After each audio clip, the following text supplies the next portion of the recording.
Hello, hello, Raven. Good to see you. How's your evening going?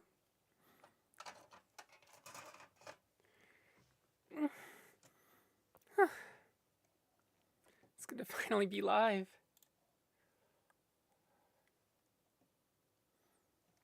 Alright, I think that needs to come over here.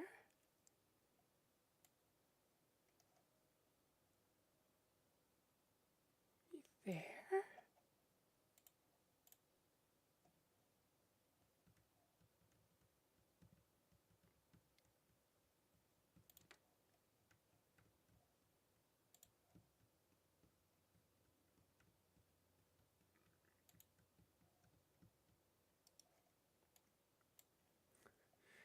Writing? More of the TTRPG stuff that you've been working on?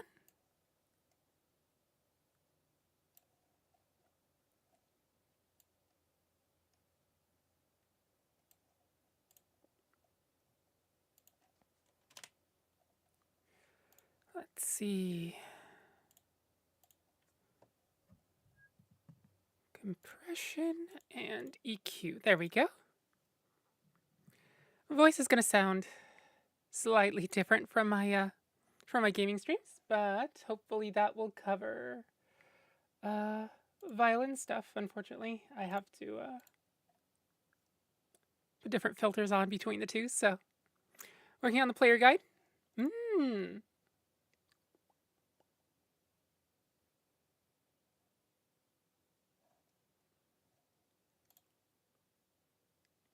see.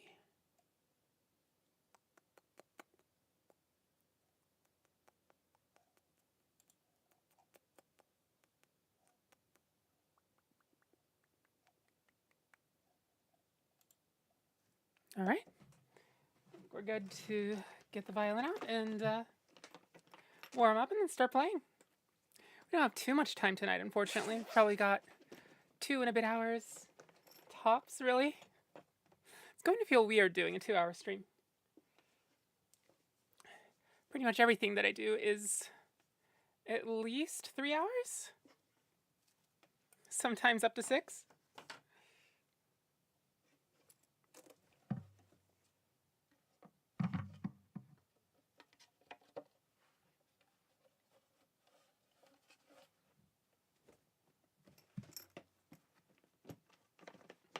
Not expecting that much from that much interest on GMing. Oh.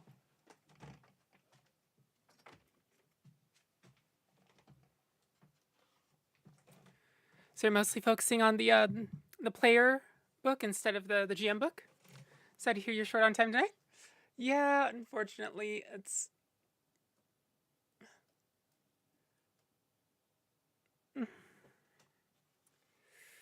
let me get the darn camera under control. It is desperately trying to focus, and it's not supposed to. Just supposed to do what it's told. Not to autofocus. As a note, the autofocus check was unchecked. But it just really, really wants to autofocus for some reason. Every time it resets, it's just like, oh, right, we're supposed to be autofocusing.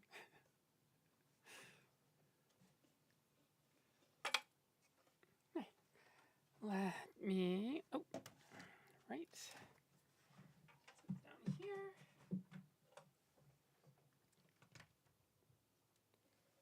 And we can...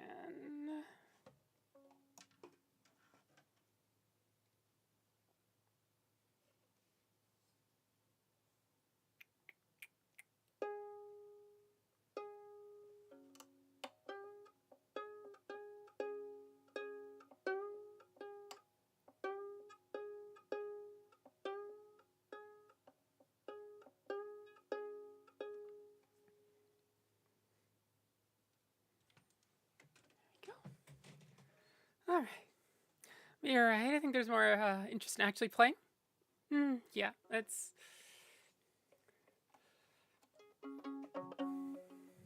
And also, I think a guidebook that properly prepares players for playing will probably also prepare DMs to to DM as well. And also, like, a lot of the transferable skills from DMing in other games. The other games probably have you covered there. You know, the how to plan, right?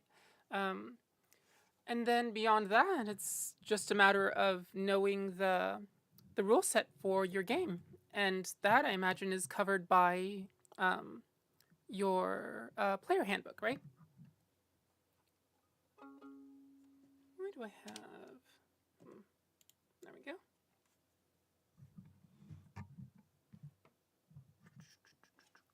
That's why.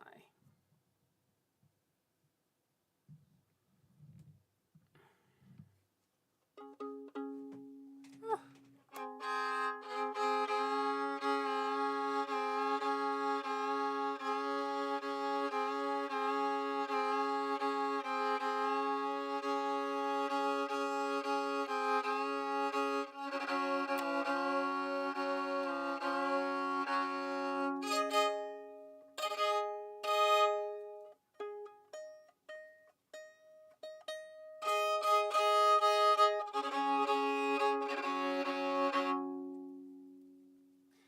Basically just doing a type of fork of an existing open structure TTRPG system.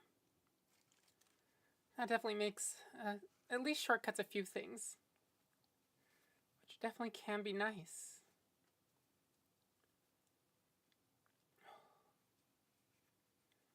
Yeah, I'm really looking forward to the magic part of the system.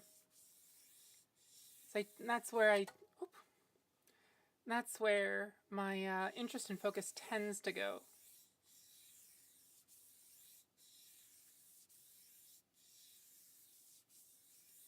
Setting some new rules and mechanics to suit my campaign settings.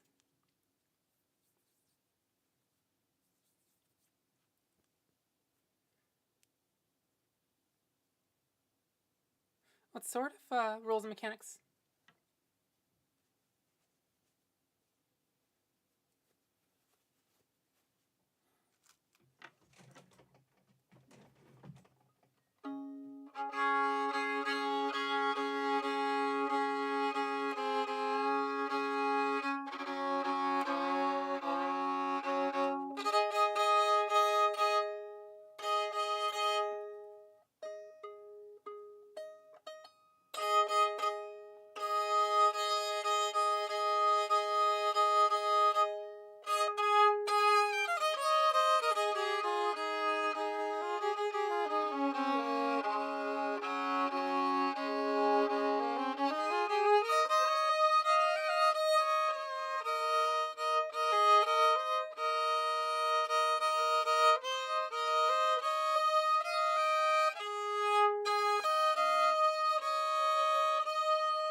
What I'm forgetting. That I had part of my interface missing, and it turns out that it's the file explorer that I use to get a lot of the sheet music.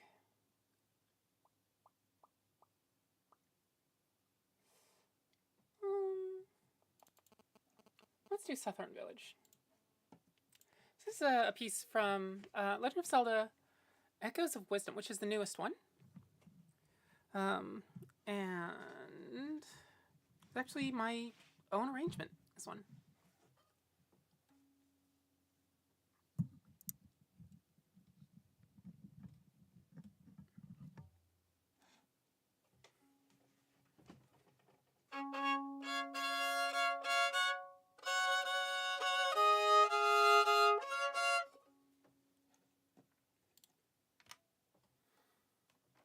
Alright, let's see if I remember how to do a music stream, shall we?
is Thorn Village. Legend of Zelda Echoes of Wisdom. Let's see. Being sake? Yeah, we can definitely do that. Let's see.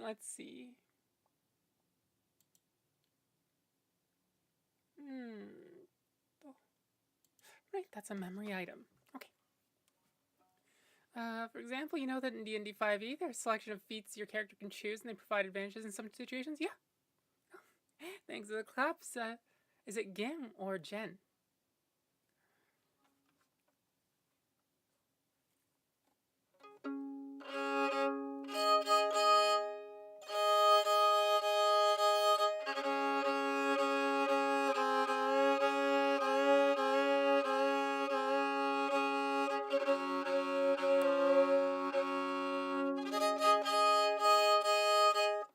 If you could get one of those attributes, you indeed can get certain advantages, but also some negative ones as well. Ah. Yeah. That definitely it gives it a little more depth. Here's Bink Sake from anime One Piece. Jen, I hate it when people pronounce it the other way around. Other way, yeah. In Japanese, it would be Gam. So, like, it's, you know, it's like, wait, which one would it be? I wish there was an easier way in English to denote the hard G versus the soft G. Pet peeve, if you will. Yeah, I feel that.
That was Bink Sake. Thanks for the request, Jen. For anybody who is wondering how to put in requests, this is the repertoire. You don't have to log in with Twitch or anything. Although it does ask you, don't worry. There's not really much of a difference. Yeah, it's, I think you can have up to 3 requests there at once.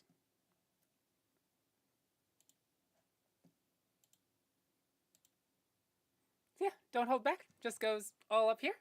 We play it. And if you find something that is not in my repertoire and it's a soundtrack, then I will be more than happy to take a sight reading request for it.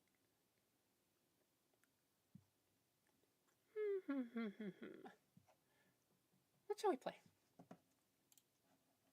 I think we were looking through some Pokemon sheet music last. Is it Azalea or Newbark?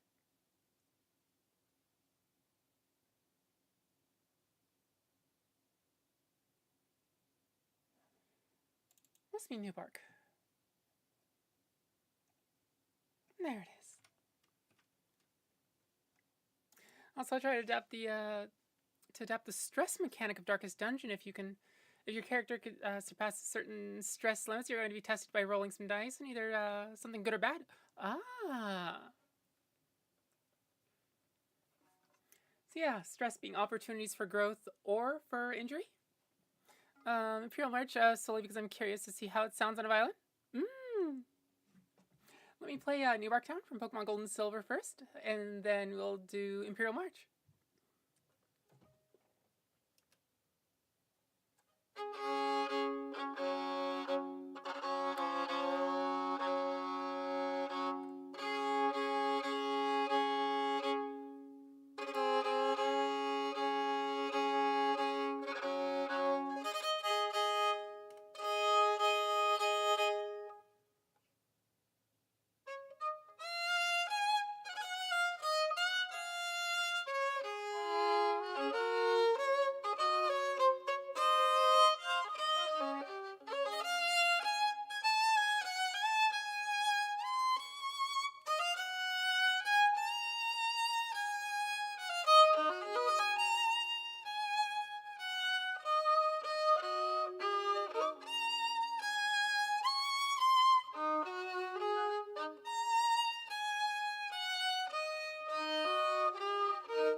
Was New Bark Town from Pokemon Gen 2, Gold and Silver.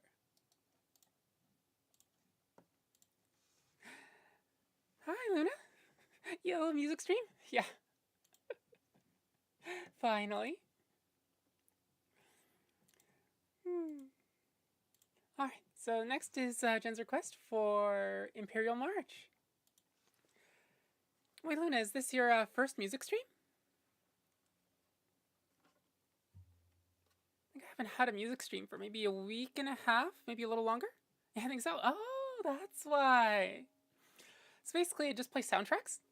If you'd like to throw in a request, my whole repertoire is there.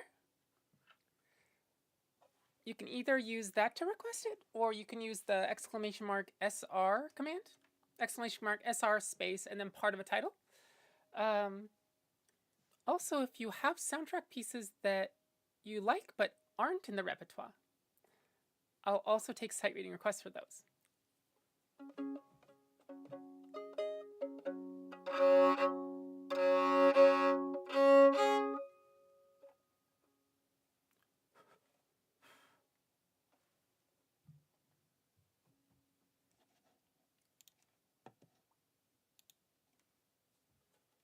Right, so here is the Imperial March from the original Star Wars trilogy.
was Imperial March. Sean Williams. Thanks for the request, Jen. Hi, Ro. Out in the parking lot, not home yet. Want to say hi? Sound incredible? Thank you, thank you. It's, holy cow. When do you think you'll actually get home? Oh, you're out of the parking lot, not home. Okay. I misread that. I thought you were still in the parking lot. Thanks for the claps. Luna, do you by any chance do classical music? Only really what's already in my repertoire. I've basically spent the last decade and a bit mostly just doing soundtracks. And so my classical repertoire isn't particularly large, and sight reading classical music is a royal pain in the arse, if it's even possible for me.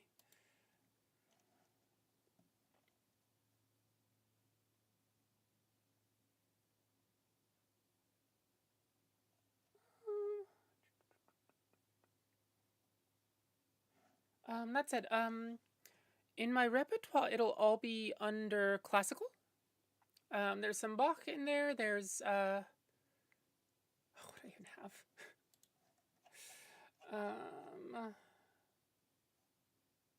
Yeah, there's the Bach, Chardas, Humoresque, that's Dvorak, Liebeslied, Fritz Kreisler, very famous violinist. Meditation from Thais, Yul Masane. That's really about it. There's a couple of other pieces that I know but lost during the beginning of the pandemic when I really didn't play that much. And really didn't have much chance to play either. Understandable. I was going to ask about in the Hall of Mountain King, but it's a pain in the arse for sight reading. Yeah. Now that, let's see. Yeah. There's also some pieces that are just written not as solo pieces at all whatsoever, which creates its own problems, unfortunately. Although probably the most I know from, honestly, I could probably add like Bach Cello Suite 3, Movement 4, I think, which is the Bourrée. Let's see, like.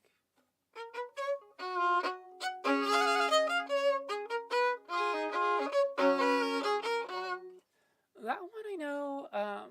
I could probably do Suite 1, Movement 2 and 4 with sheet music.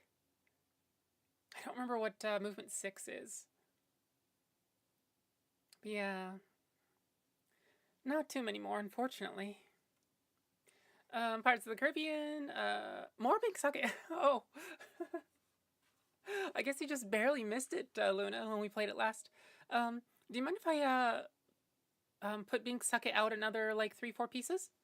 So we played it about 10 minutes ago.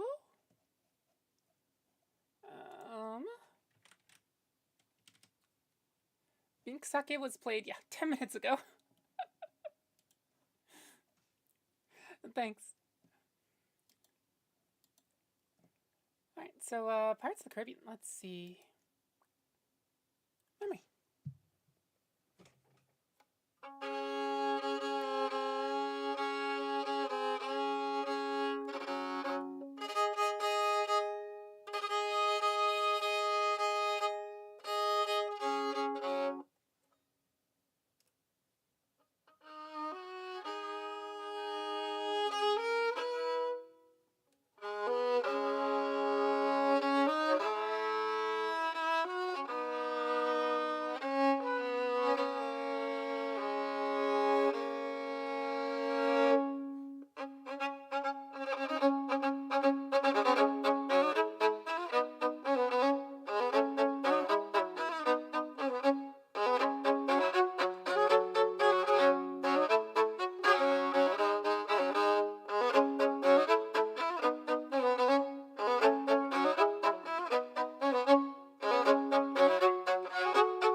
feels like I get this feeling that I've forgotten part of that.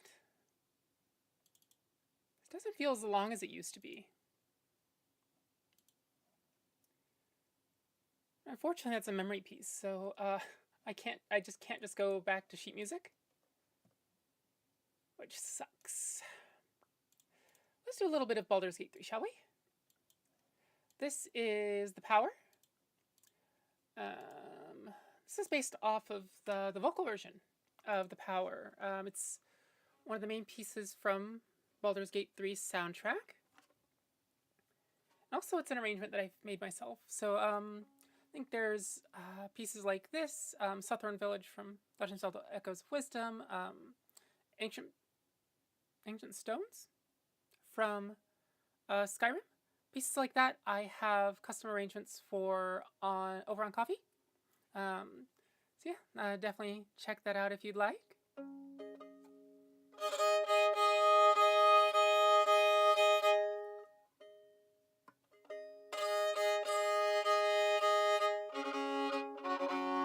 we go. Alright, so here is The Power by Barislav Slavov.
was the power from Baldur's Gate 3.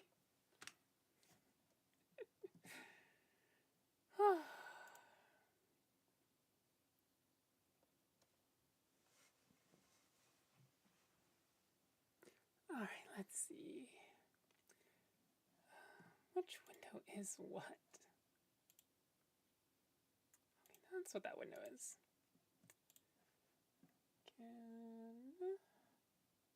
Close that for now. My neighbor Totoro? Yeah, we can definitely throw that in. Played. Lost your temper for a moment? No, no. That's, I mean, it doesn't sound like you got angry. Because usually losing your temper means getting angry, not so much losing your composure, which is more being emotional in other ways. Before we do my neighbor Totoro, I'm going to play, what was it, Pokemon Elm?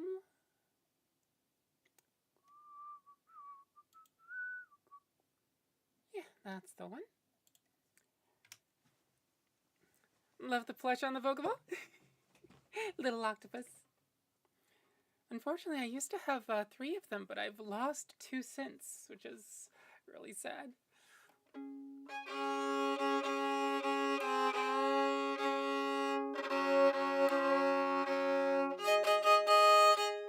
Not lost in the sense that it's somewhere in like the house or the room or something. They were probably dropped somewhere in Seattle. And that's all I really have to go on, so. Alright, so here's the Pokemon, the Elm Pokemon Lab, which is from Pokemon Gold and Silver. Again, Gen 2.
That's a fun little one.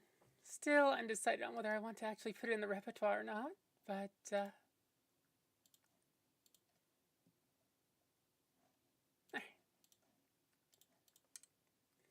next, my neighbor Totoro. So this is so there's three or four main themes in my neighbor Totoro. The first one is not in chronological order. Sampo is the ending theme.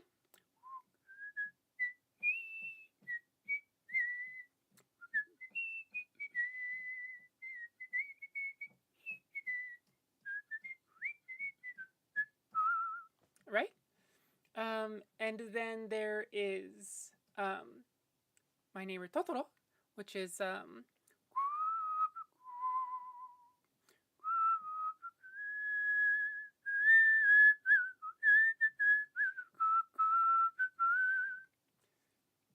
those two get mixed up a whole ton. And then there's lesser known pieces like Path of the Wind that are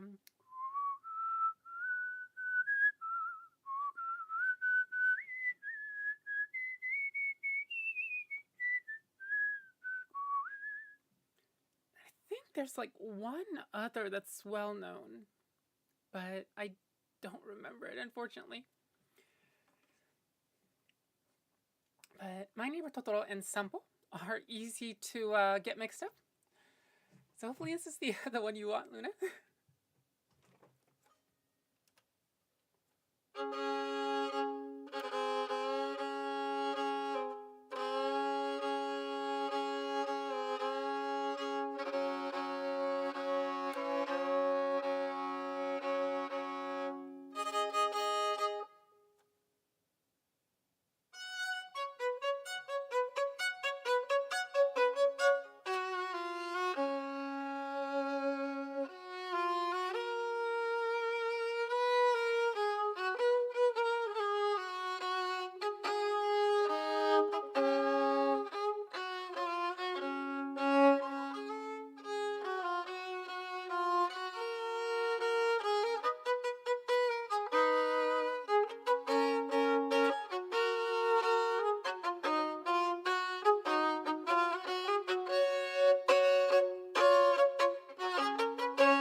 Okay, there we go. That was My Neighbor Totoro from My Neighbor Totoro. It's kind of like Beauty and the Beast from Beauty and the Beast. People think it's like A Tale as Old as Time or some other title. No, it's titled Beauty and the Beast from the movie Beauty and the Beast. Oh, you're really good at whistling? Yeah, it's so some people use their voice to, put to like sing little snippets to show people, right? But unfortunately my vocal range isn't what it used to be. At some point it just, shrunk catastrophically, so I ended up using whistling as the easy way, getting a violin out, long drawn out process. Even if you have it out, actually playing it takes more effort than just singing or whistling. So just kind of ends up being the built-in instrument that I have. Let's do Chrono Trigger, maybe? Chrono Trigger. And then after that, we will do Bink Sake. This is, oh, what's its face? Squaresoft, that's the name. So nowadays, there's Square Enix, but before it was Squaresoft and Enixsoft. Yeah. So this is from the era of Squaresoft.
Was the main theme to Chrono Trigger. That one was another one that I've arranged myself.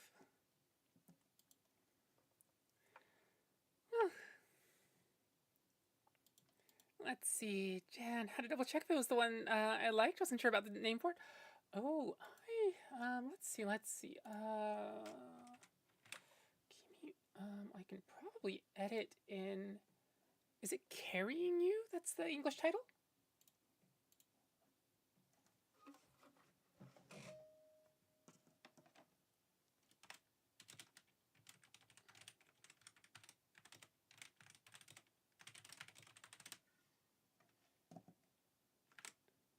Okay.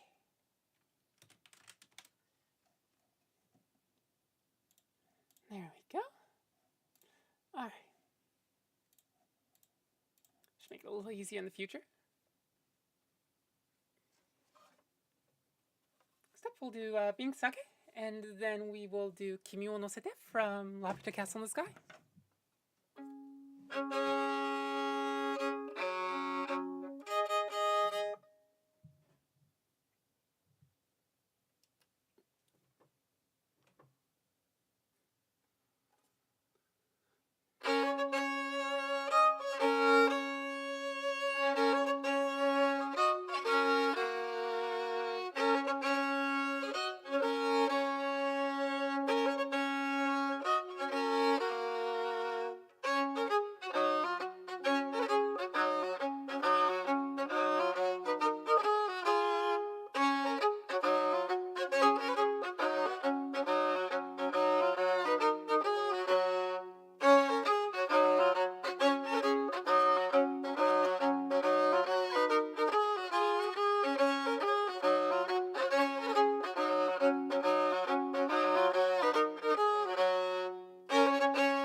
Was Being Sake.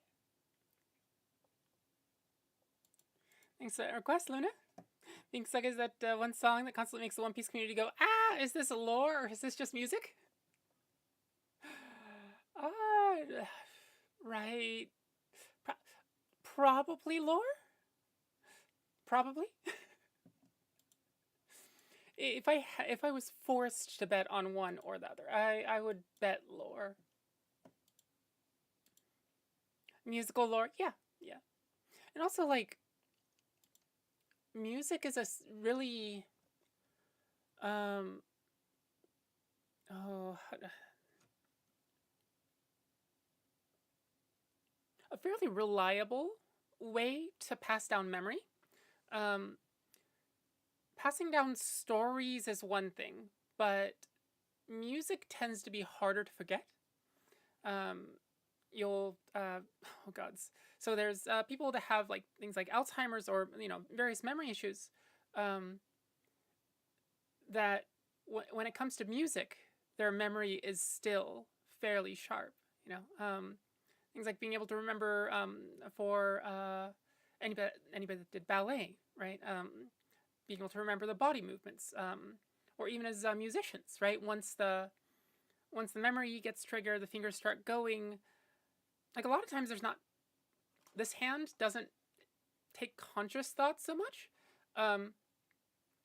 The brain is mostly in charge of just allocating it the proper amount of like concentration and coordination.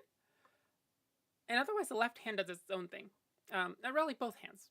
The hands do their own things. Once the brain really has to think,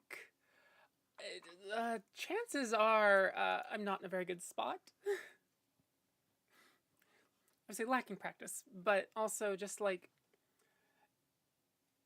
even if the hands can do what they need to, often if the brain starts thinking about that sort of thing instead of the more overall management of playing the music, whether it's like I said, allocating coordination and concentration, or thinking about the repeats and the section transitions. Other than that, if I start thinking about it, it really screws me up. I think I've often said if it's during concert and I have to really start like thinking, it's all over. All right, so next up is Kimi wo nosete from Laputa Castle in the Sky.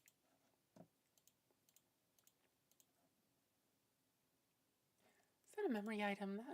That feels like a memory item.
Kimi o Nosete from La Vida Castle in the Sky. I'm hearing kitty sounds, but I can't see past this light. You can see that's my main light. And unfortunately, he is a void kitty, so he actually looks like a void to me right now. And not the sort of void that like stands out against the background. The sort of void that just blends in with everything. Void kitty. If it's ever up here, we can show him to you.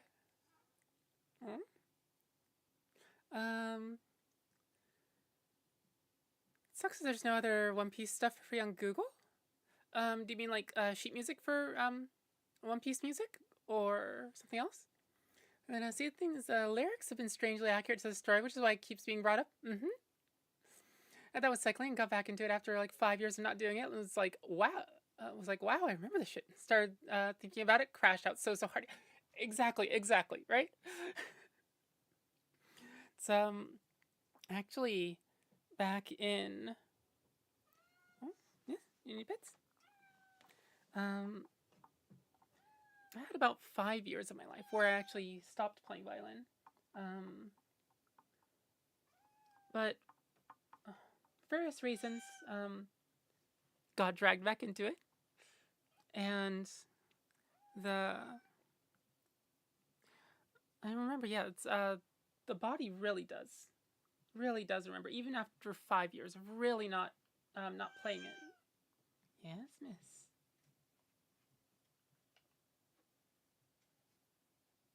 Let's get you all loaded up with pets before I have to play again, okay?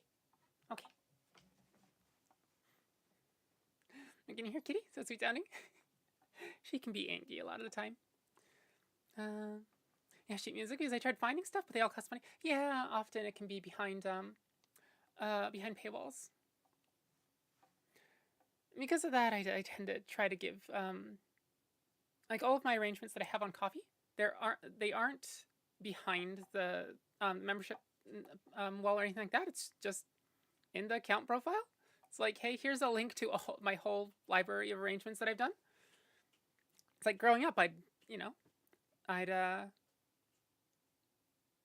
happen upon pieces that I adored, or performances of something that I adored, and go looking for arrangements and they either not exist or be behind a paywall, which, especially as a child, and then, as a starving artist, I can't, like, I will spend money on music and sheet music, but oftentimes I just can't, and have to either choose between food and that, so... must play cat before violin is the rules. Yeah. Yep.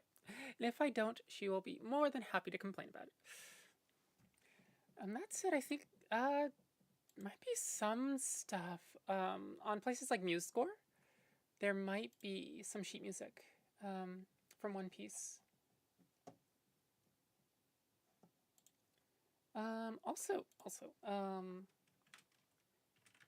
if you use Discord at all and would like to get more reliable stream notifications or chat about music or manga or a slew of other things, then there's a Discord invite.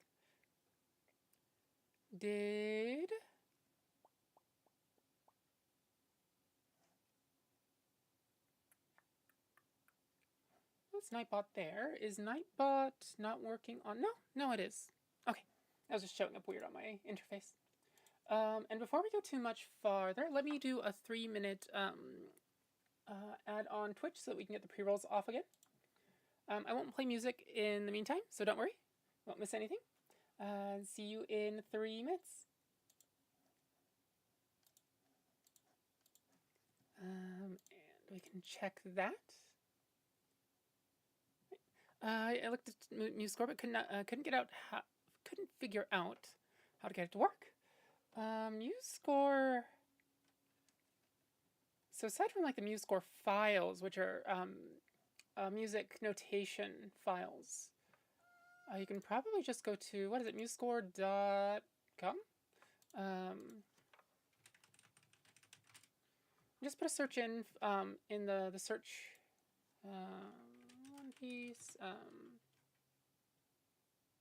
Let's just go with we are, right? And you just search for that, and a bunch of different arrangements will come up. Various ones that people have written and shared. And yeah, sometimes like really, really popular or really, really corporately owned music will be behind a paywall. Sometimes they'll have like one page, and then just you have to pay for the rest. But for the most part, most of the arrangements, most pieces have arrangements that are free. Didn't you sort of do something which caused a bunch of people to fork it? I don't know. I haven't actually been paying attention. So my connection to the music community at large is, I think, much weaker than my connection to things like, the gaming sphere. So that sort of thing I don't hear about for a while. Although I do remember, what's its face? Band something? The main site that people use for selling music and archiving music, doing some iffy stuff. Let's see.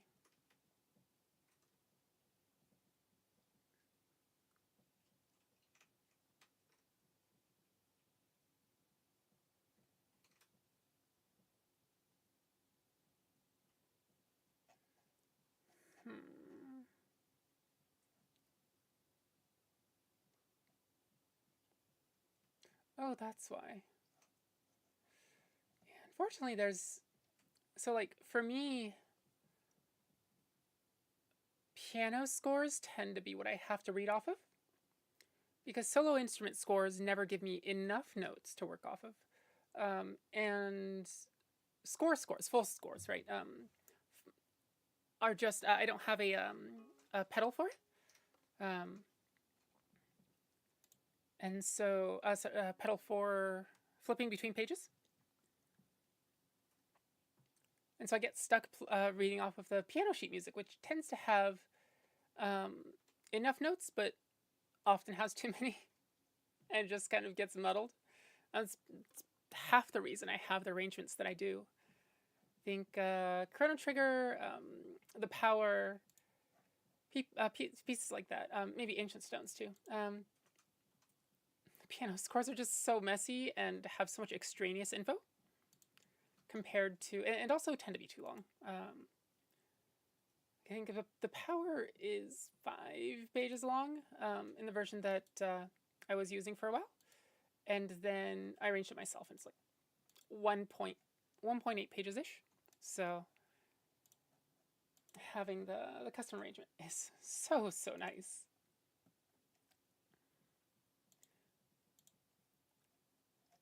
Let's see. What do we want to play next? I do like Nintendo stuff. Pokemon, Zelda, Kirby, Mario. Do we want to do like Square Enix, the Final Fantasies, Chrono Trigger?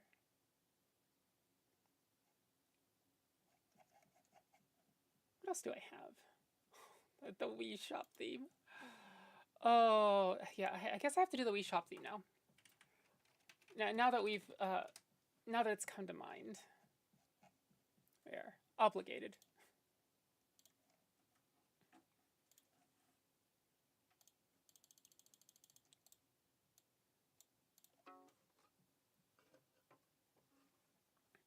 There's a nice article about it, but the forks stem from them basically trying to restrict API usage.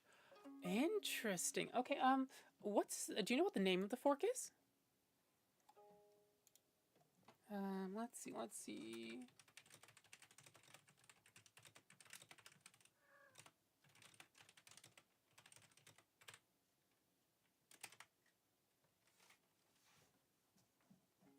Meantime, here is the Wii Shop theme.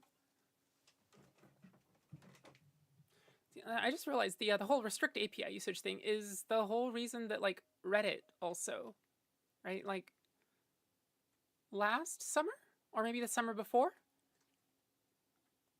Basically, just shot their own foot, stabbed their own foot. Shoot your own foot, right? Oh no, the language feels weird. I don't know what to do about it.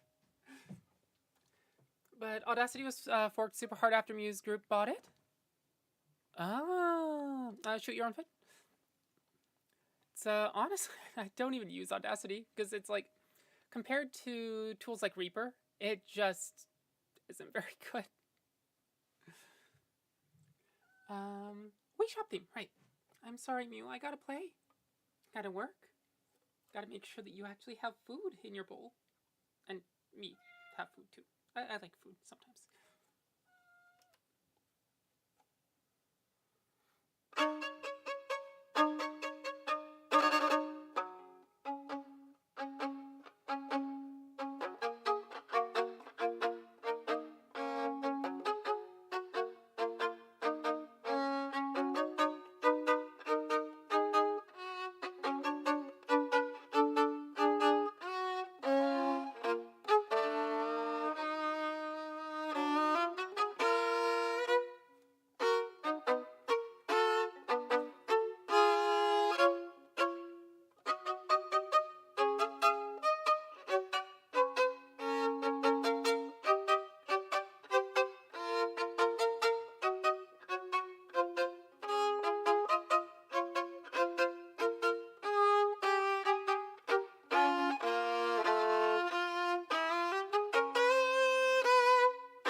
Right, kitty?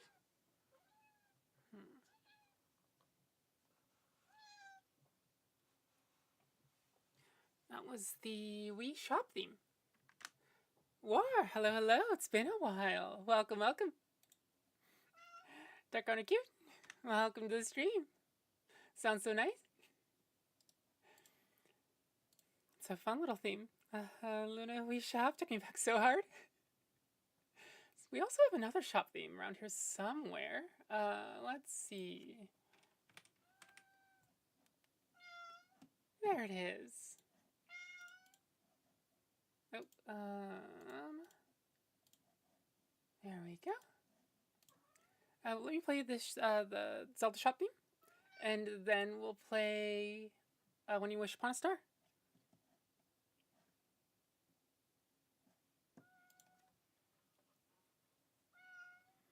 I have to play. I have to work. I know it's a foreign concept to you, but...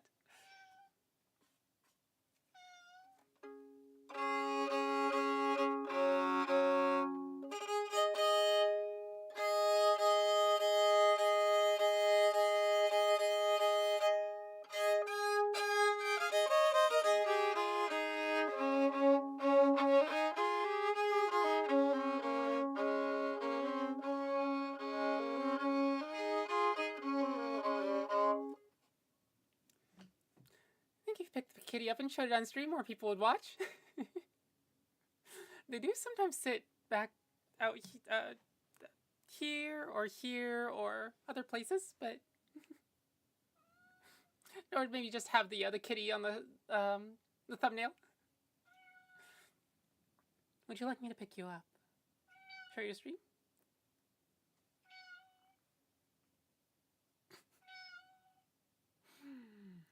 Right. You're so persistent. You literally stare at me for absolutely iron will.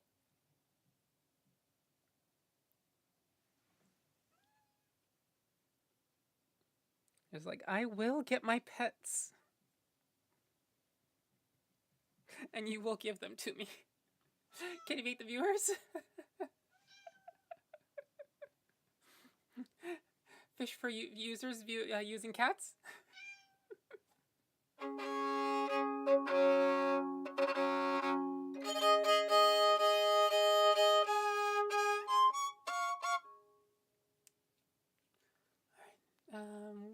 Not Wii Shop theme, Zelda Shop theme. Probably around here somewhere. Ocarina of Time Shop theme, there it is. This is from the Ocarina of Time, one of the N64 Zelda games.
Was the Wii, not the Wii Shop, I keep on saying Wii Shop theme. That was the shop theme from Legend of Zelda Ocarina of Time. Alright, next up is When You Wish Upon a Star.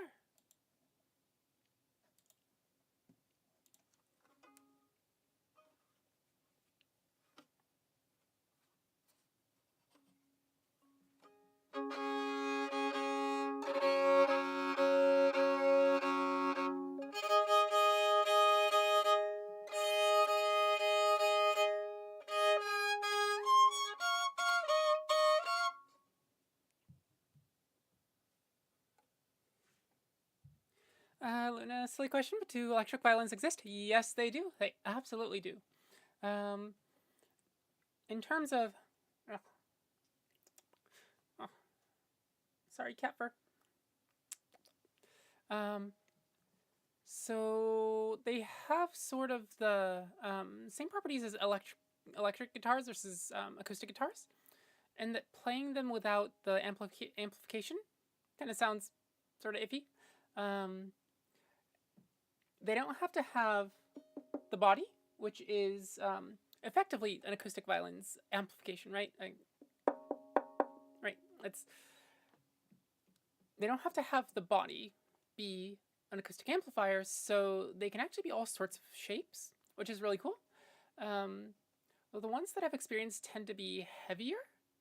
It's like violin, it's about that thick. Just all the way across the board. This piece, these pieces, right, super, super thin. And they're wood. And so it tends to be fairly light. Not light enough to stave off, say, repetitive stress injuries, which I've had to go for this side of my neck. But definitely lighter than electric violins. Electric violins, though, have the signal, and so tend to be a little more pliable in what you do with that sound. What else is there about them that's more generalized? Time to make an ergonomic electric violin.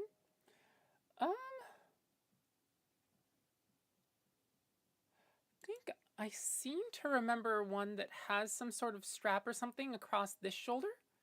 I think that helps support it. But yeah, its ergonomics is,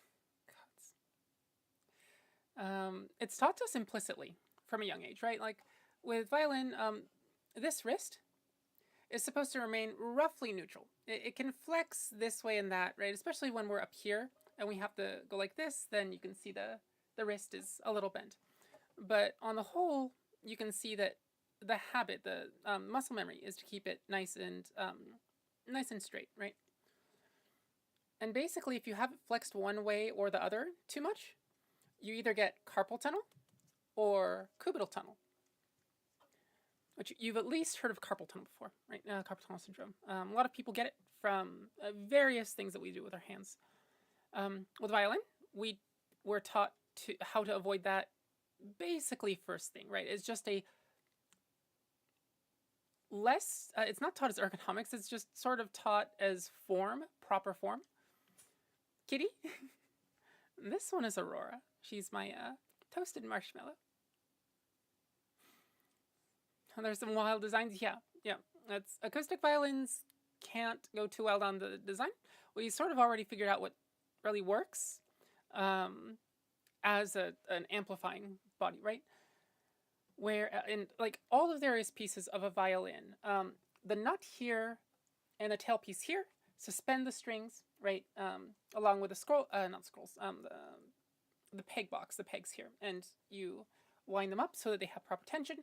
And then this is the third point, but this actually takes the sound and transmits it into this part of the violin. And what you're not seeing is the underside of here, on the bass side. So this is the low side, right? This is the high side.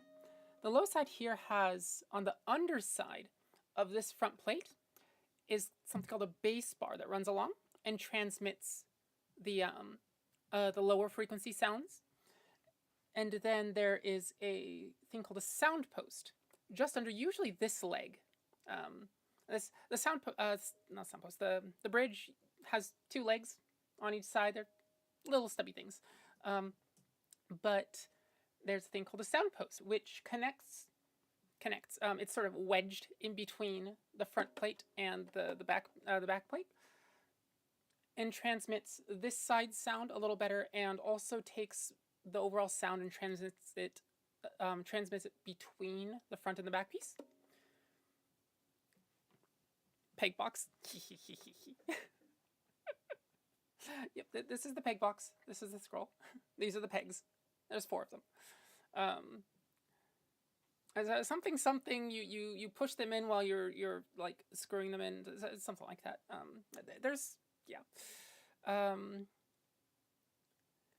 but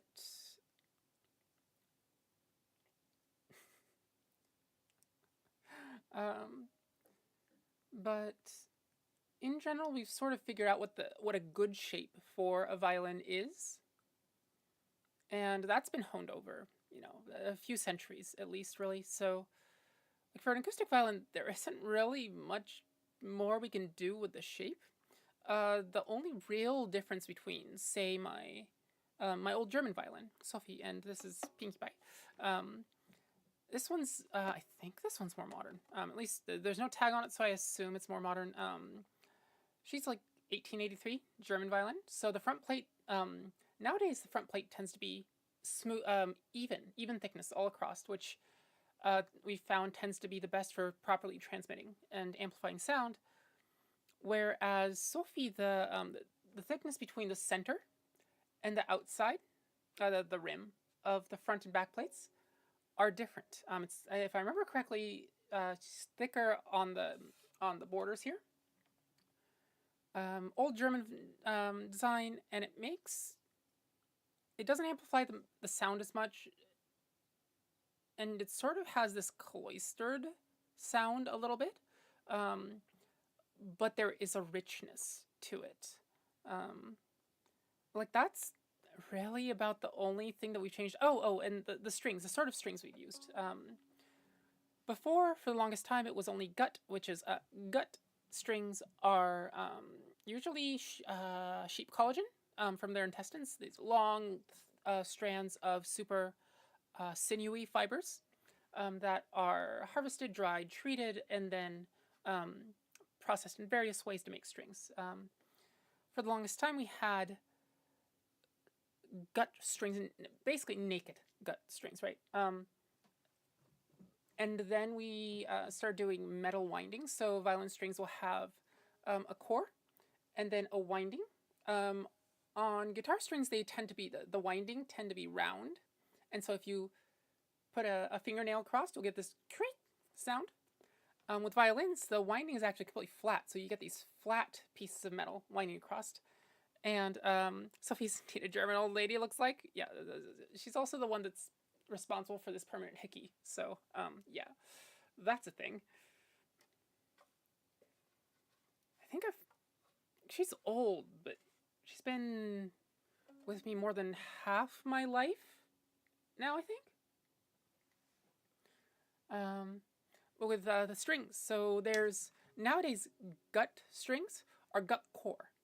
So you have the core, which is gut, and then you'll have windings, and the windings change depending on the string. Our gut string sets tend to still have just a naked metal E string, the highest one, just because it's so thin that, like, there's stories of famous violinists back in the day just like snapping multiple E strings per performance, which is like not what you want to deal with, right? Gets expensive, gets annoying. But the rest of these used to be only gut core naked, and then eventually had the metal windings. And nowadays we have gut core, synthetic core, which is usually like nylon, and then steel core, which is steel. Steel core tends to be really direct, really a sort of a stabby sound, and fiddlers tend to go towards that. Gut tends to be a lot richer in its sound, a lot richer and deeper. Not deeper in terms of pitch, but and then so those tend to be classical violins tend towards that, but the synthetic core, the nylon cores, are a really nice middle ground between the two. Gut core still tends to, have a lot of issues with, if you don't have a stable environment, right?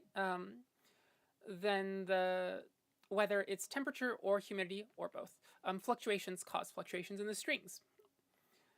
And with steel core, that's really not an issue. Balbs. This is the Void Kitty. Are you having the zoomies? I have a void zooming around my room. Or maybe not anymore. And nylon cores, or we call it, usually it's like synthetic core, I think is what they're called for me. But they tend to have really the best of both worlds. Tends to be fairly durable. It tends to be less responsive to environmental conditions. but more responsive to the player. Has a lot of the richness and depth of character that Gut Strings enjoy, as well as a lot of the directness and the kitty. A lot of the directness and playability and a couple other things that more steel core stuff tends to enjoy. Let me go see what Kitty is doing. It's probably Aurora. I'll be right back.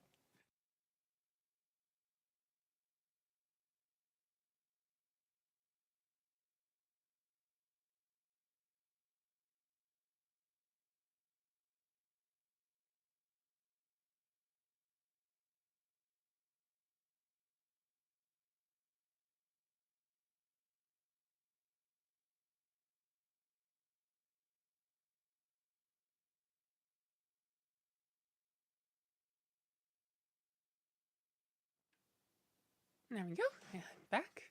Let me out, Kitty, probably. No.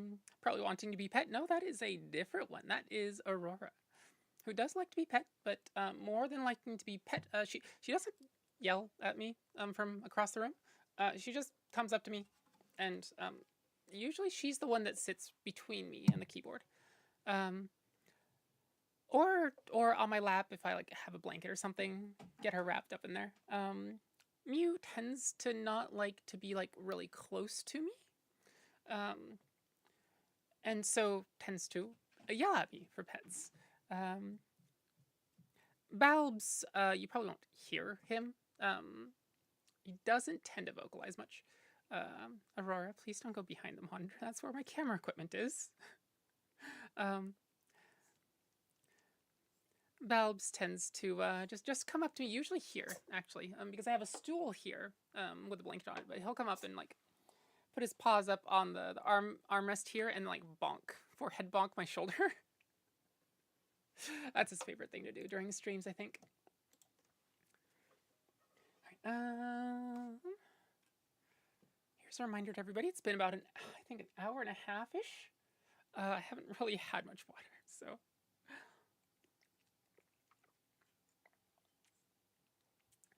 Water is good for you. Stretching is good for you. Then we'll...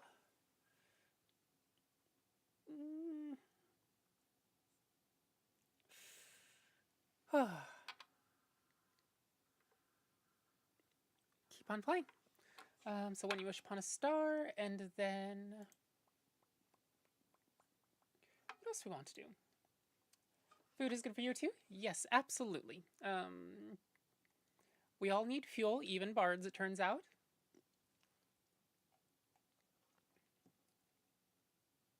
Let's do a little bit of Ace Attorney. Maybe Skyrim as well.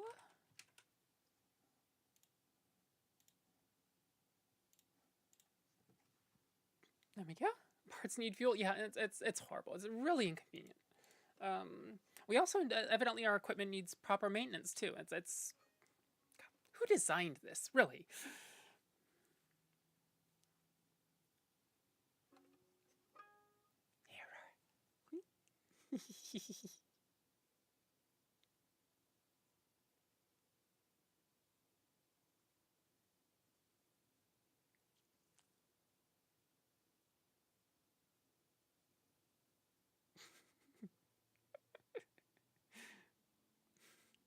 Super, super close.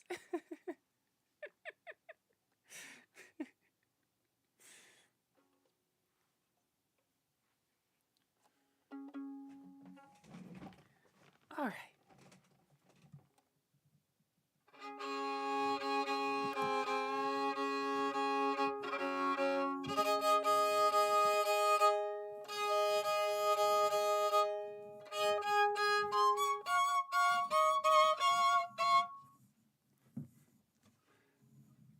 Doing bird stuff. Aw, cute kitty. Yeah, she's super cute. And also, like, super photogenic, too, a lot of the time.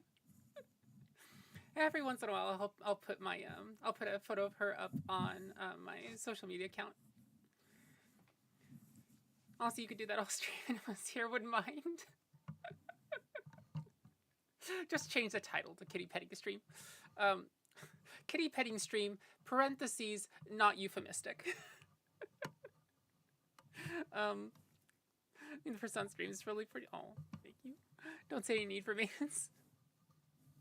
The external stuff does need some maintenance and prep, but usually it's the internal stuff, right? It's the the joints and the muscles and the all that other stuff. Food is included in that maintenance, unfortunately. Can't do things without fuel, unfortunately. Wait, can I be counted as a bard? Maybe? I do noise sometimes.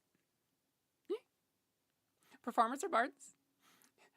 Can you do music? You are a bard. Can you do poetry? You can also be bard. Yeah, bards are really, it's sort of like saying entertainer in a way. Usually, like, bards tend to have multiple ways, traditionally, I think, multiple ways of entertaining. Tended to be usually like musical, playing an instrument, singing, and then like poetry, maybe storytelling, right? Like maybe partly even stand-up comedian. So yeah, it's definitely a broad term. All right, this is When You Wish Upon a Star from Disney's Pinocchio.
It's When You Wish Upon a Star. Thanks for the request, Jen. Bard. Now dump everything into charisma and vicious mockery? Really depends on the D&D version. You smell, the annoying dude dies. Clap, clap, clap, clap, clap. Thank you, thank you, thank you. It's, yeah, vicious mockery doing psychic damage is real, though. It really is. Words can be a weapon. Words can leave scars far, far more lasting than anything physical.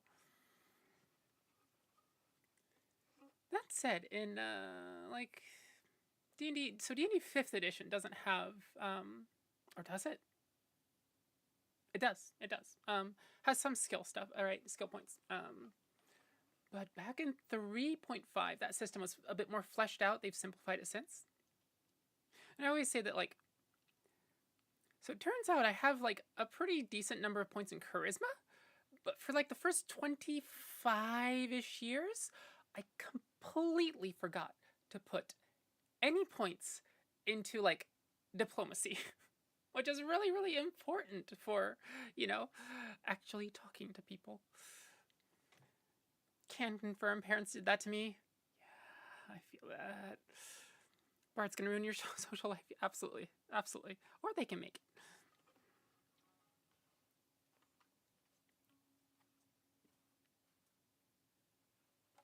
I definitely know some bards that can, how do I put this lightly?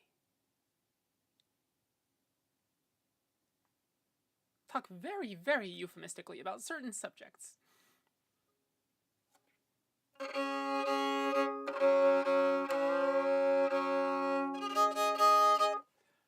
So next up is Elegant in Excellence from Ace Attorney. Stopped playing D&D after their TOS changes. Yeah, I haven't played a 5e since.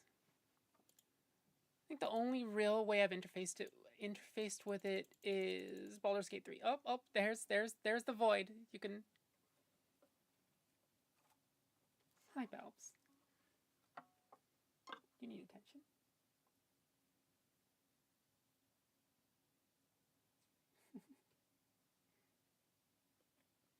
He's a very, very floofy void. Well, not quite very. Sort of floofy void. Not very. It's like somewhere between a medium length and a long length fur. He's warm though. Alright, I gotta play, okay? I gotta work. I'm sorry, there's no room on my lap right now. Besides, you wouldn't want to be here. My legs count for me.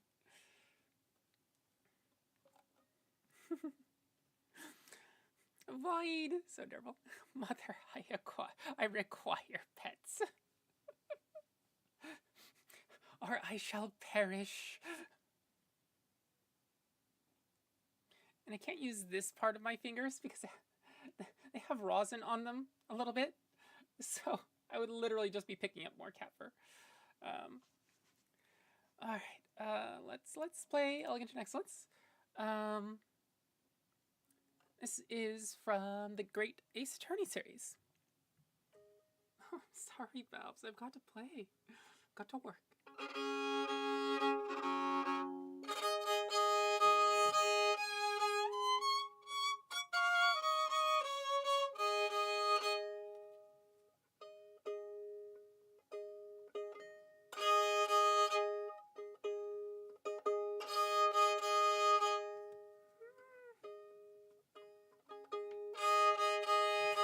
There we go. All right.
Are you alright, Aurora?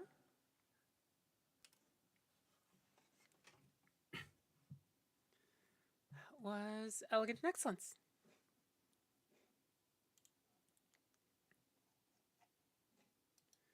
Hopefully with my TTRPG project, I can make playing a bard type character really interesting to play. It's a difficult one, isn't it? It's like there's a lot of classes that really, really have their niche, whereas bards tend to be more sort of jack of all trades, but also with like entertaining, right? And like boosting morale and that sort of thing.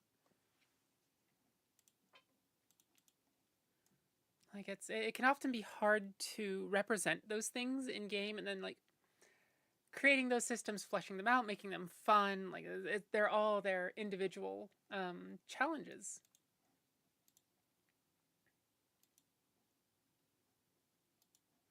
All right, up next is Ancient Stones from the Elder Scrolls V Skyrim.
That was Ancient Stones from the Elder Scrolls V Skyrim. Oh, well, heckin' home finally. Hope you have a wonderful night of sleep. It's quite late there, isn't it? Thanks for wishing me a wonderful stream. I was going to say, got to get together for Lancer. Getting people to actually get their PCs together has been a pain. Everybody's first timers like, why do I need to do this? Yeah, getting a group together for any sort of tabletop is probably like the most difficult part, isn't it? I'm thinking about what's his face? Pathfinder 2.0. Do you require pets? For a long while now, but getting the time and the energy and the coordination together between, you know, like 4 to 5 adults is just, it's not easy. Really isn't.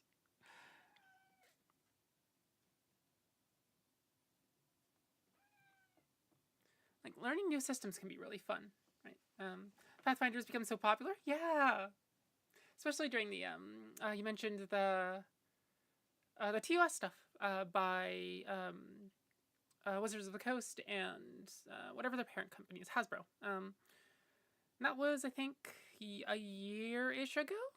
But during that, the company behind Pathfinder definitely came out as much more level-headed, much more willing to treat players not as cattle, to have resources extracted from. So yeah, I think they probably gained, if nothing else, a lot of social capital during that one incident. Yes, miss? No? No? No? Huh?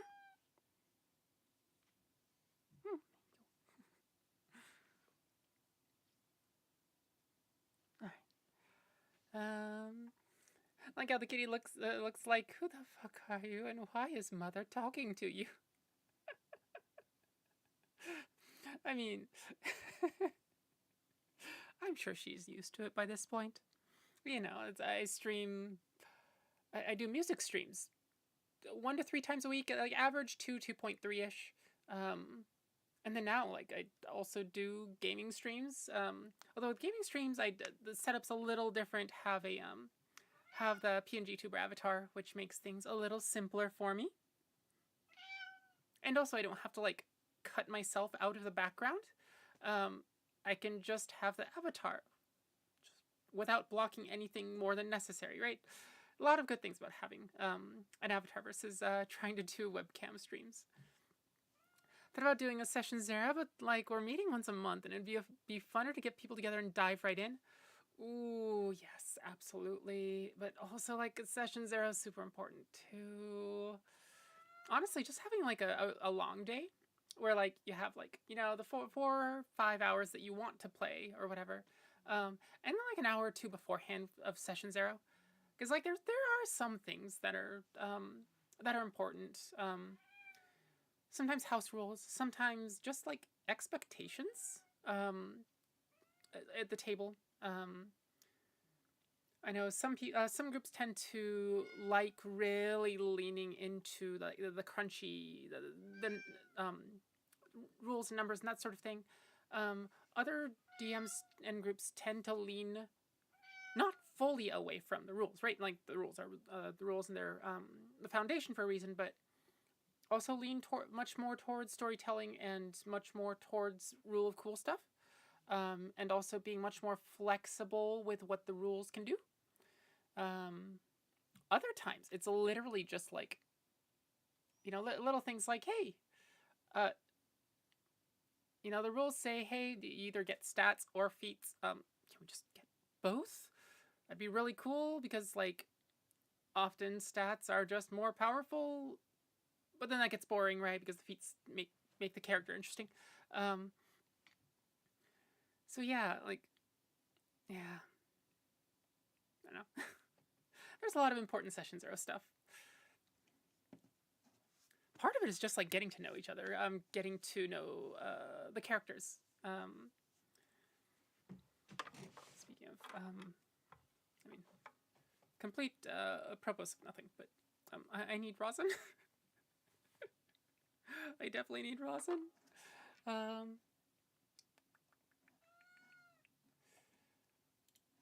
Let's see. Let me boost the Fetty post one last time.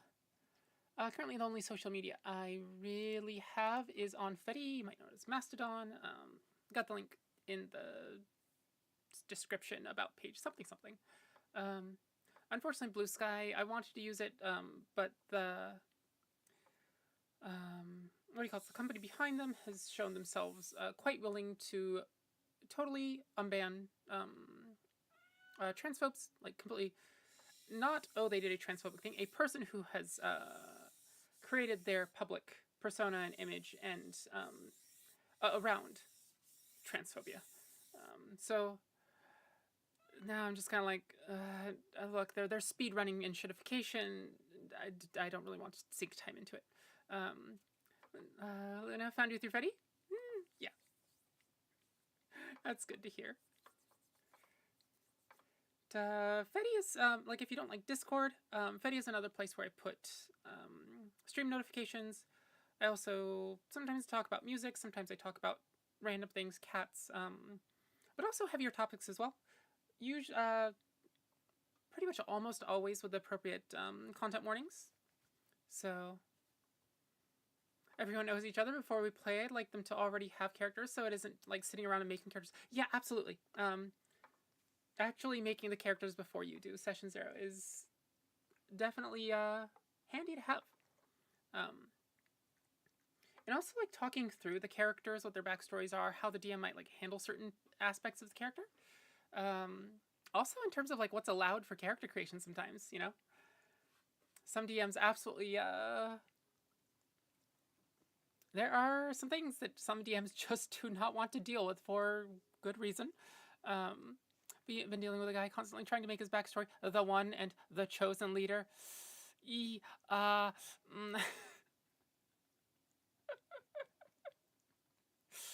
I'm sure, like, there's a funny way to deal with that. But it might make the player angry in the long run if the DM is like undercutting that narrative, especially in a funny way, right? Being laughed at is so yeah, I'd rather not hurt someone's feelings. Yeah, absolutely. Setting the expectations is definitely part of Session 0. Yeah, that's gods. Just thinking back to my like previous what do you call it? It's my previous campaign, and like I was definitely a large part of the catalyst, and the connection between the party and the plot, but also as a an actual party. Like we all had our strengths and weaknesses, and none of us was particularly chosen. We just kind of bumbled into the whole thing, as you do, right? And as I've just been going, hey, you're playing as part of a group. I don't want you. I get you want to try out these cool concept tropes, but it'll mess with other stories. Please try and avoid it. Yeah, absolutely. Yeah, and also like I mean, not just a story, the character backstory, but also the like having that as the backstory will change the way they play that character, right? And perhaps what's even expected of you as a DM, both narratively and like mechanically. So yeah, definitely a good one to nip in the bud. Definitely a good one.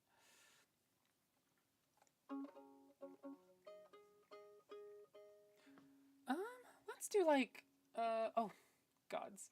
Okay. A few more minutes of chatting. I need to send Twitch on a 3-minute ad break real quick, and then we'll do another 4 or 5 pieces probably before the end. In the meantime, we will just probably just keep on talking about D&D, honestly. It's a lot of fun. So the stuff you see back there, there's the big Pokemon, the Pokeball.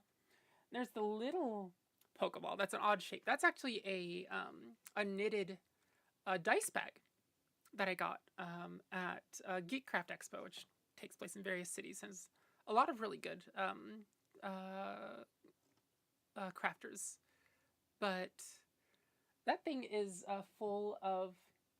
Shall I just bring it and show you the dice sets? I'd be down if it was a gag, but he was going there as a prophecy and I was picked, but the prophecy is fake would be an amazing way to subvert expectations. I would be up for this. Yeah, it's so like, yeah, like especially as a tongue-in-cheek thing, the chosen one and all of that, like sort of like being cheekily undercut, but the player being on that same page and playing with that I think would be really, really fun. But like, going full, I don't know what the English term is. Like edgy, maybe not edgy. In Japanese, it's called chunibyo, which is uh, 8th grade syndrome, right?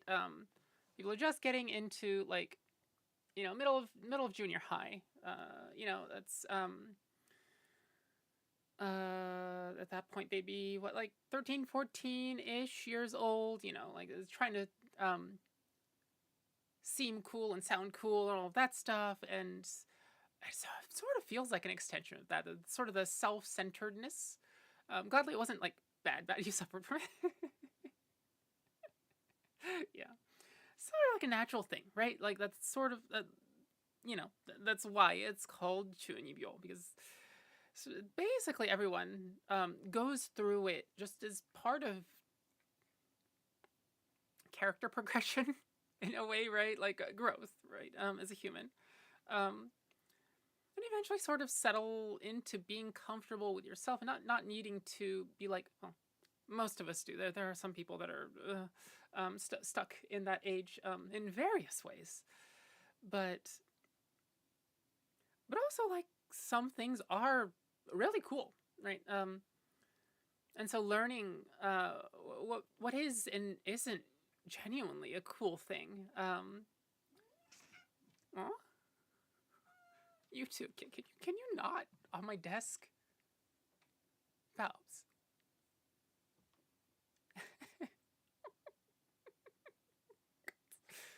Hi. Let me go get the dice real quick.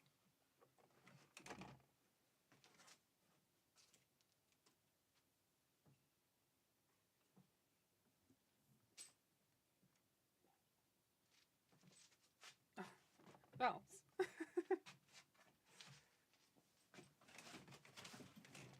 Nope. Let's see. What do we have? There's a little a pin on it that it's here because I didn't really know a place to put the pin at the moment. But it's something I got at one of the Ren fairs that I played at. It says, "Do not meddle in the affairs of bards, for your name scans to green sleeves." As in, they will filk your name and your whole character to green sleeves and make fun of you. There were also the wizard ones, the dragon ones, right? Those are more common. But I saw the bard one and just went, so filks are filks and filking are songs that have not had their melodies changed, but have had their lyrics changed.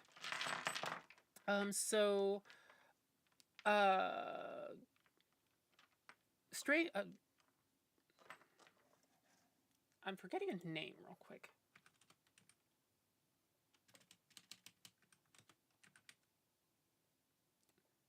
So Weird Al? Weird Al Yankovic? He's super famous for filking. All of his super famous pieces are filks, right? So yeah, that is filking. And that's probably a long time tradition, right? As long as songs have been a thing, filks, I'm sure, have also been a thing. Let's see. So this is actually my D2. So if you look, that's actually what do you call it? God damn it! I forgot her name. Spy Family, little girl, right? Little coin with. One is actually her book. Her with a book that says study. It's crying. And this says TV. She's like, ah. So that ended up being my D2. But otherwise, I have sets like the usual blue plastic sets, right? That's fairly common. And then these sorts of plastic, but like with flecks of shiny in them. sort of these milky ones. What's the focal? I forgot. There's no autofocus, so yeah, this is like a pink, but sort of a milky, shimmery pink. There's also this set which has so you probably can't see it, but this has that black thing in there is a penguin. The bottom little bit is like actually completely snowy. And then there's a penguin in there, so I have a whole set of these. I have a cool dice set from work with the company branding and stuff for an event we had. A dice mat as well. Oh, I actually don't have a dice set at all. Wrong. This is probably my favorite. I don't know. Yeah, there we go. So you can see sort of the shimmery iridescence of it. But it's this, the actual outside is, oh, I forgot what they're called. It's not super clear like glass. It's sort of a, like the outside is murky, but with the numbers etched in really clear. Unfortunately, I don't have the set from this. I only have this one. I know where to get the rest of the set, but and then let's see. I think this one is another fun one. Here it looks like a soccer ball, but the corners actually are, yeah, they have a purple and green shimmer to them. So that's really fun. I think, oh, the sort of a white milky set as well. That is the counterpart to the pink one. And then I think the only other set I have, so this one is, the colors might be hard to see, but it's black trimmed with sort of this magenta-y sparkly on the faces, which is definitely that color of magenta and black and the other things that are in there were really nice. So that's a cool set. And then this one is, I forgot what material it's made out of, but it's like black with little magenta-y flecks that you can see in there. And it's also really light, which is nice. It's like some of these, let's see, like these two sets are totally metal. So you do actually have to have, you can't just roll them on wooden surfaces. And this one is, you know, glass or crystalline. And the rest are plastic, so like they're fairly light. But I think this one is the lightest of them all. But it's just a single one, unfortunately. I don't have a proper set of them. But yeah, it's the dice that I've collected over most of a decade. You know, would play at an event of some sort, often like things like Geekcraft Expo or Ren fairs and stuff like that. And I would see one that I really liked and just go, oh, that's a nice one. And sometimes I would pick up, you know, singles, right? I think much cheaper. The iridescent crystal one, I think was like $20 for just the D2, or not the D2, the D20. So I figured, yeah, I can afford that at that time. Don't want to spend, you know, 80 or whatever, but 20 I can spend. And so I ended up getting a nice dice bag full of dice over the years.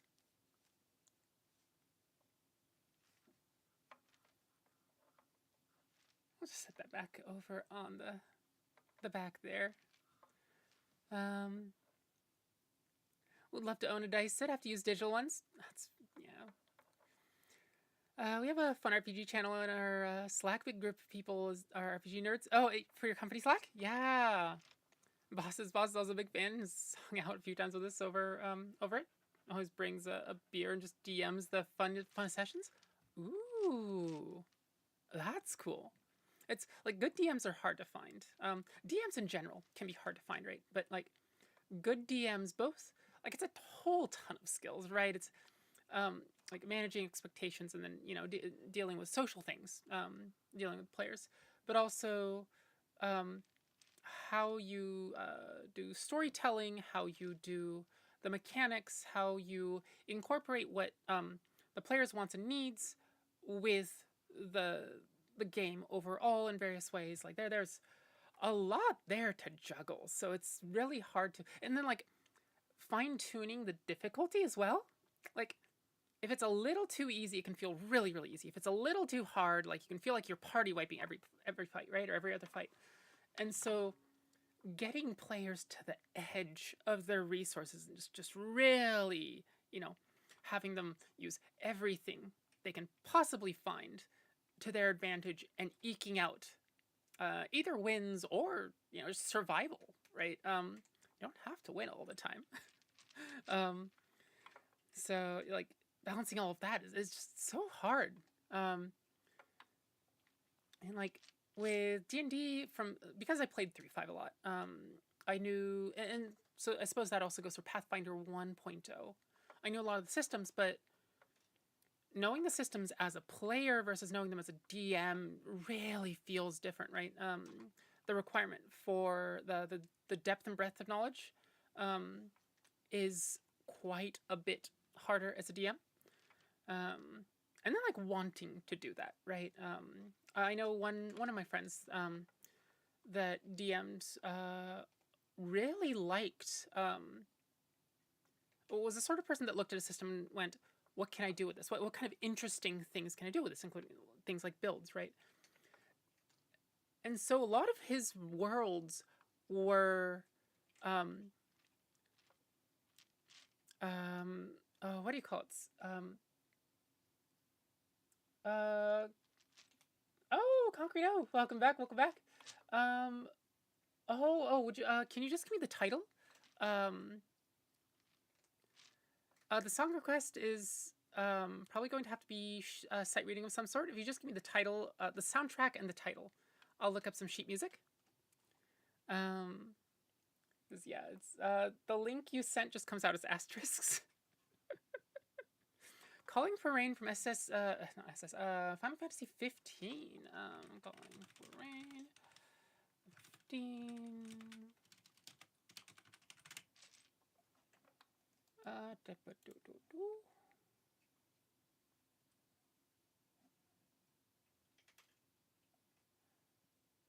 Calling for Rain.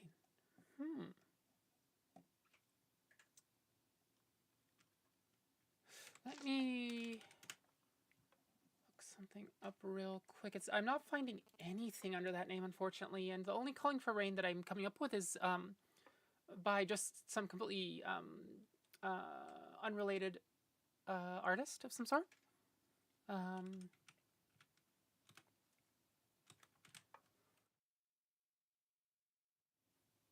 There we go.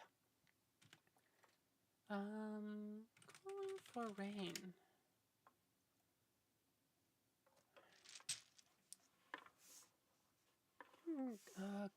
Kingsglaive?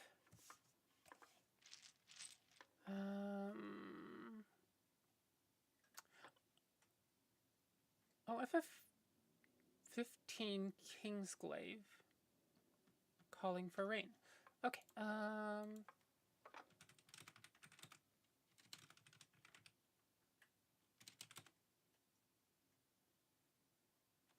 is it 15?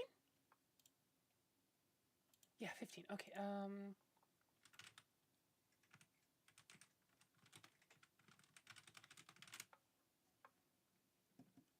let's see, is there anything?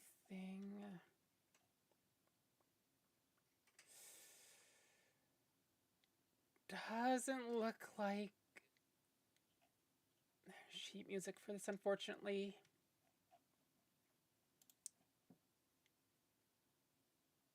Yeah, sorry, Concreto.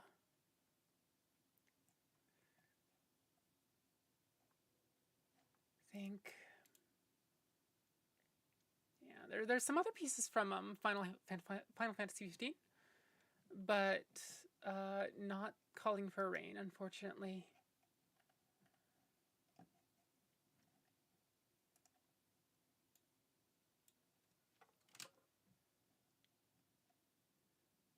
Can I pick a different one? Yeah.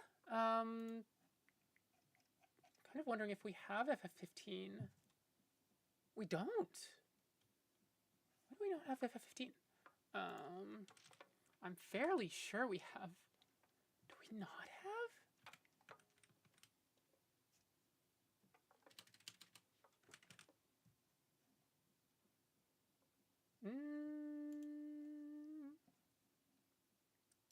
Oh, that's a whole score. Sheet music. FF15. At some point, it looks like I played Valdi Fantastica, as well as Somnus and Sunset Waltz. Oh, Raven, tired by writing a lot. Hope you enjoy the rest of the night. Okay. Night, night, sweet dreams, and see you again. It was lovely to have you here.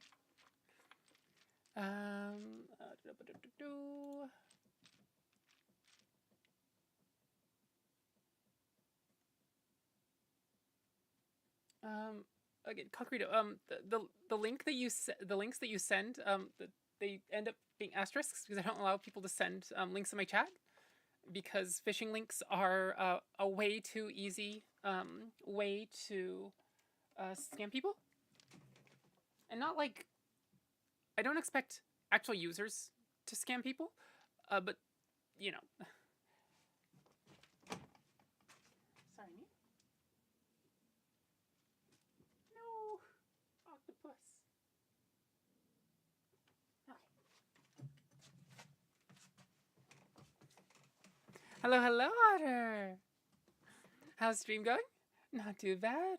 Had quite a late start today, but other than that, it's been a lot of fun. Very, very strongest OST from One Piece. Wait a minute. Strongest? Strongest.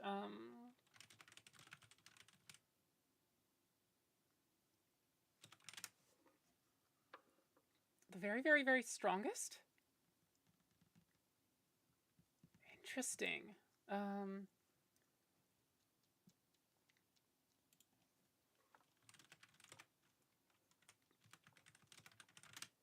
Nicklefox, hello, hello. Welcome, welcome.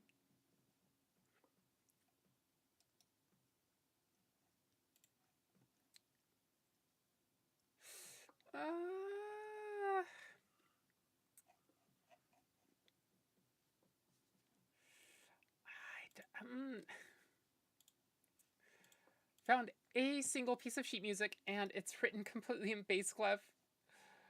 Why?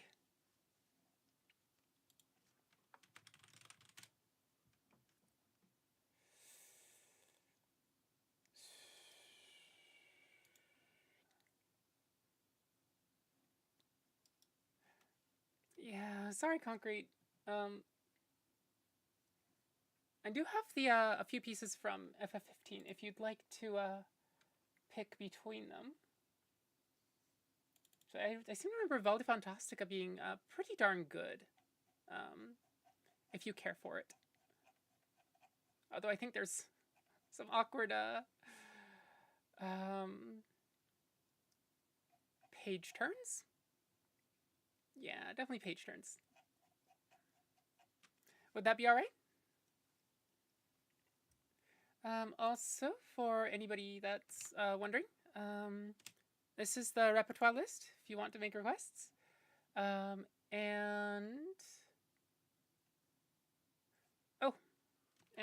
if you'd like to join the Discord, anything from One Piece. I think we have Bink Sake from One Piece, and that's about it.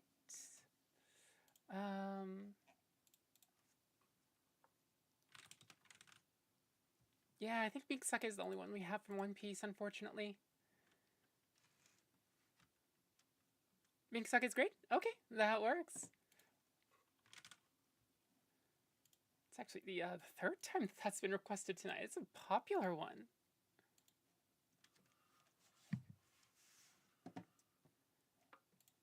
What do I want to...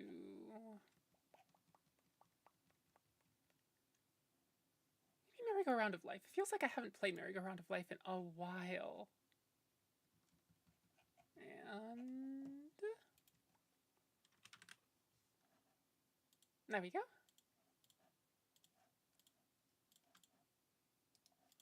All right. This is Bink Sake from One Piece. Also called Bink's Brew, I think. Yo!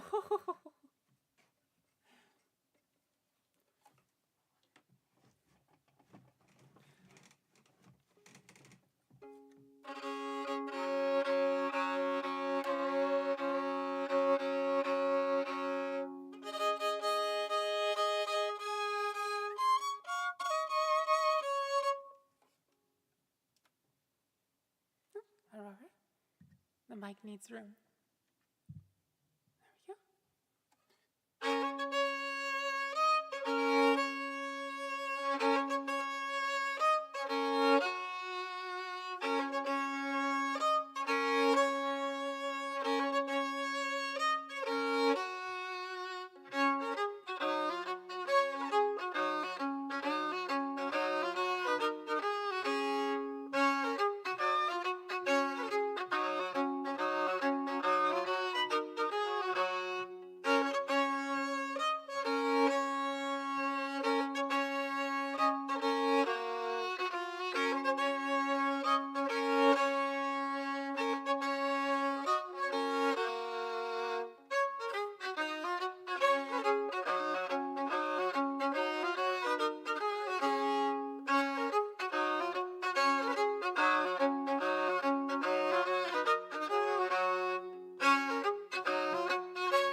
Was Bink Sake from One Piece.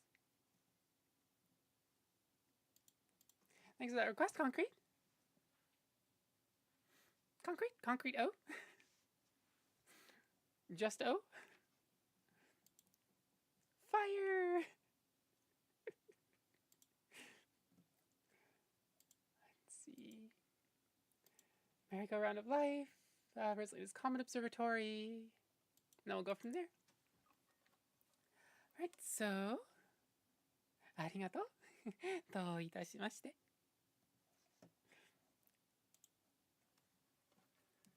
Let's see. Merry-Go-Round. This is from Studio Ghibli's Howl's Moving Castle.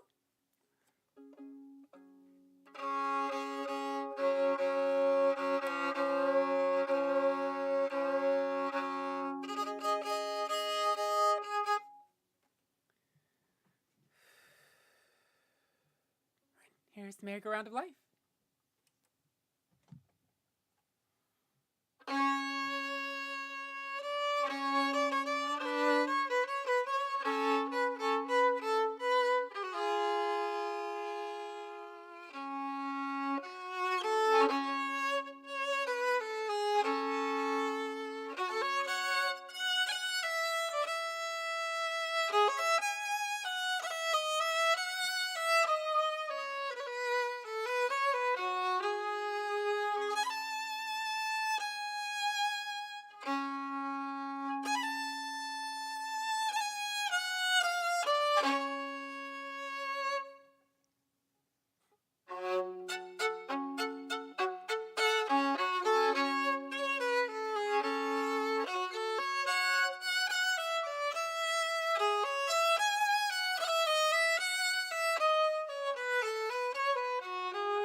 was The Merry-Go-Round of Life, written by Saishi. Yes, miss.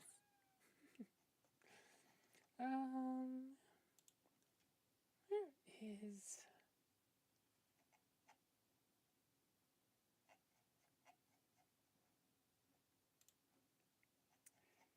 Sorry, I'm looking through my repertoire, looking for something in particular.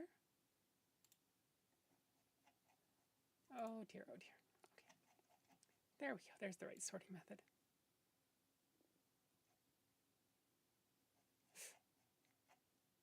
Odd. It really didn't want to let me go to page 2 when it was sorted by title. Super Mario Galaxy. Oh, there it is. Let's probably do a Gusty Garden Galaxy. And then maybe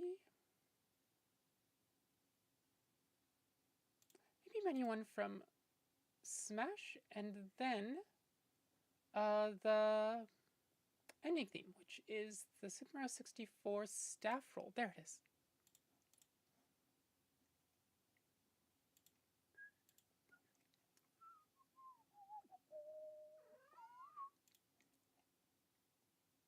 Okay. I'll turn the requests off. I'll play these 4 pieces out and then call it a stream. Of course, I don't want to go too far past midnight because that impacts my sleep quite a bit, and then tomorrow's schedule quite a bit, and I'd want to actually get tomorrow started early, which I say that a lot over the weekends. So I try. Never feed him after midnight. No, please do feed your bard, even if it's after midnight. She may be really, really hungry. Welcome to the stream, Up Man.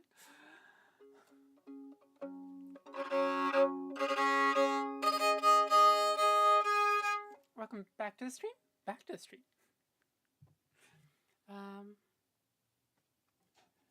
Do I need sheet music for any of these? No. Okay, good, good. All right, so here is Rosalina's Comet Observatory. This is from Super Mario Galaxy. It's much like the Merry-Go-Round of Life. It's a Viennese waltz. It's just an absolutely gorgeous one.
Rosalina's Common Observatory.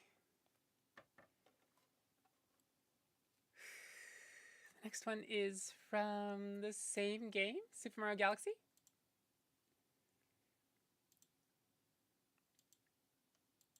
This Gusty Garden Galaxy, which I think is fairly well known.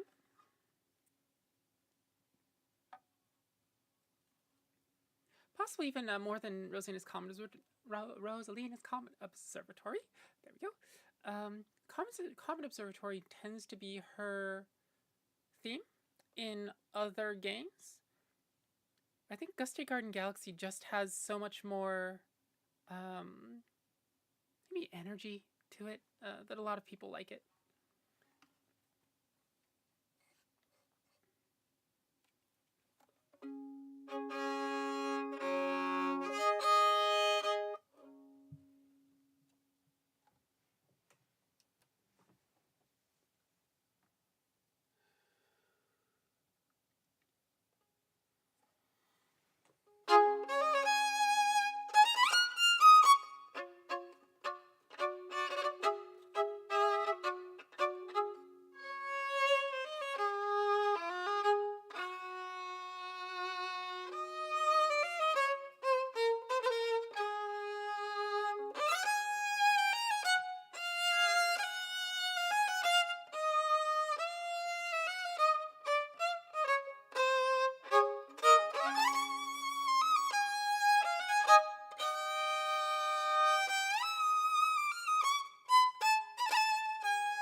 Was Gusty Garden Galaxy. All right, 2 left to go. One is versus Menu 1 from Super Smash Bros. Melee. If any of you had a GameCube, this will probably be fairly familiar.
was menu 1. Alright, one last piece. This is the staff roll from Super Mario 64. It's the ending theme of the stream. At some point we're actually going to hit, we already hit 1 year of streaming. But at some point we're going to hit 1 year of using this as the ending theme, which is going to be, it's going to be weird.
Was the staff roll from Mario 64.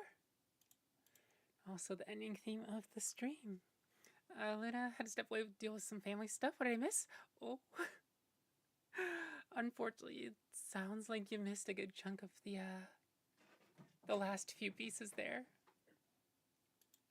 It's a Merry-Go-Round of Life, some Rosalina's Comet Observatory, Gusty Garden Galaxy, Menu 1 from Super Smash Bros. Melee, and then that piece as our to play us out.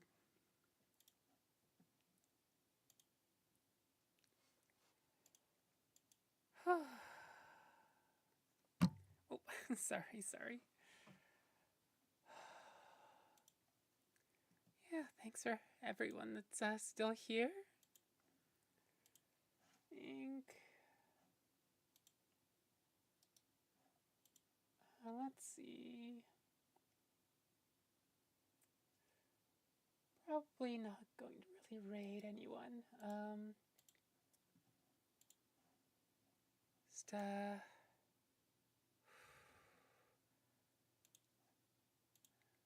shucks, always next time? Yeah.